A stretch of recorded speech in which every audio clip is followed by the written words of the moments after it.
James Harden is not happy in Brooklyn. Dun, dun, dun.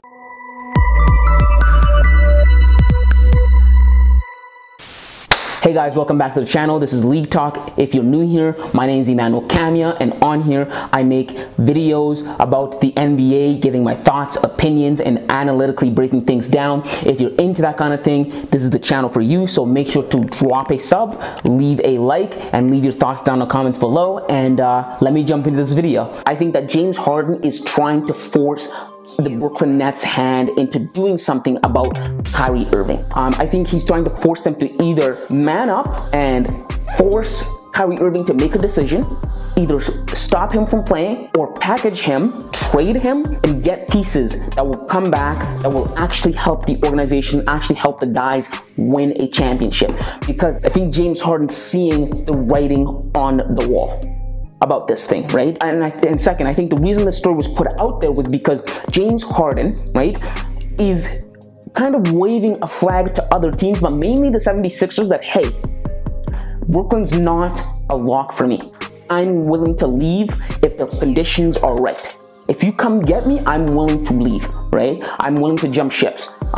Because again, I think James Harden's seeing the writing on the wall. I think he's seeing water flood into the boat, and he's saying this boat's going to sink. And then let me come back to the timing of the story. Now, to me, it is very, very interesting that this story, it came out the end of January, just 2 weeks before the NBA trade deadline. What that tells me is James Harden's giving this story out, right? He's putting it out there to give time for other teams, Daryl Morey, to try and come up with packages, try and think of ways to try and get him out of Brooklyn before the trade deadline, right? Because if we were up to him, I think James Harden recognizes that the Brooklyn Nets and the Philadelphia 76ers, right, are very similar in the sense that they're both very good teams and they both give him a chance of winning the championship. But if he were to have it his way, he would much rather be playing for the 76ers. Why? Because Brooklyn have Kevin Durant and can win the championship. The 76ers have Joel Embiid and they can win the championship. But the Brooklyn Nets also have a diva and a part-time star player. That doesn't work. That won't work. But on the other hand, that guy over there, Joel Embiid is playing some of the best basketball that he's ever played in his life. And he just needs another star. You go over there, you don't have a part-time star. You don't have a part-time star in Kyrie Irving. And James Harden's seeing the writing on the wall, and he's saying, I probably have a better chance with the 76ers than I do with the Brooklyn Nets, the way that the Brooklyn Nets are set up right now. I know I'm leaving Kevin Durant, but man, that guy Joel Embiid over there, that's not a big of a downgrade. I don't even know that's a downgrade. Like, honestly, the way Joel Embiid has been playing recently, is he a downgrade from Kevin Durant? That's up for debate, but I think that's what's going on in James Harden's head. And I think that's why he put the story out 2 weeks before the NBA trade deadline.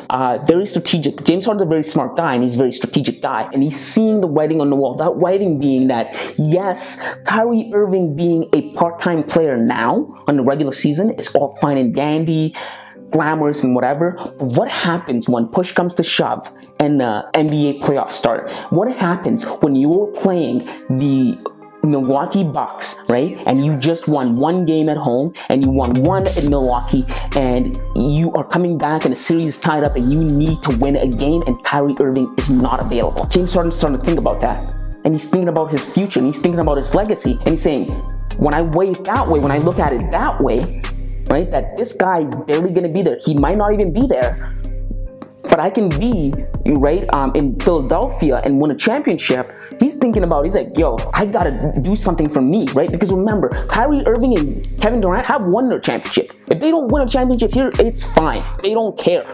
It's fine. Kevin has 2 championships and 2 finals MVP. Kyrie has 1 championship. They're good. They're solid. They're set for life. James Harden doesn't have that same security in terms of his legacy. So he's trying to do what's best for him, and he's seeing the writing on the wall that although it looks good right now, if you were to extrapolate into the future, into the playoffs, it's looking kind of grim for the Brooklyn Nets with Kyrie Irving on there. And I think that's why he put the story out, because I think he's trying to force his way out of Brooklyn, because he knows this thing isn't sustainable with Kyrie Irving on it. Kyrie Irving is going to sink the ship for them, and he's not going to get the ring that he's so adamantly about. I think James Harden really just cares about one thing. I think James Harden really cares about winning a championship. I think he cares about that more than anything. Well, and going to fashion shows with Lil Baby, but that's neither here nor there. But he understands what a championship will do for his legacy. He understands that two other superstars on this team aren't in the same boat as him. Yeah, they're in the same boat as him, but they're not in the same boat as him. They have championships. They're good in terms of legacy. He doesn't, and he's looking out for himself. So I commend him for being an insightful player. I recommend that he tries out free agency this year, right? He's never been a free agent. You don't know what's going to be on the market. But yeah, those are just my thoughts on the story of James Harden coming out and saying he's not happy. Guys, if you like this kind of content where I break down things and I give my opinions and I give insightful views into things, leave a like, drop a subscribe, and leave your comments in the comment section and let me know what you guys think. Do you think James Harden is going to leave the Brooklyn Nets? Do you think that it's good that he's trying to leave? Would you rather see him on the 76ers or on the Brooklyn Nets? Leave it all down in the comments below, and click here to watch why the Golden State Warriors have sucked recently. And aside from that, see you next time, kids.